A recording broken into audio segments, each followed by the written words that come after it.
In one of the minor prophets it says Jacob wept आणि एक संदेशाने लिहिलेलं आहे की Yakob रडला and he shed plenty of tears. आणि भरपूर अश्रू त्याने गाळले. God remembered it all. देवाने ते सगळं लक्षात ठेवलं.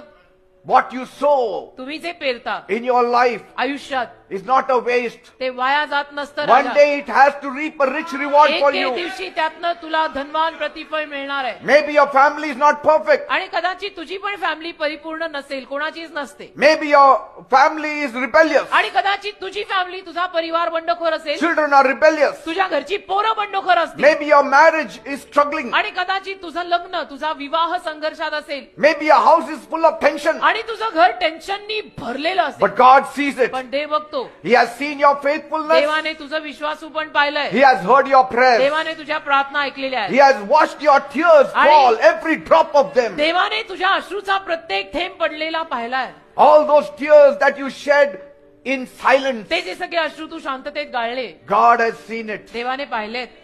कोणी बघो न बघो, देव बघतोय.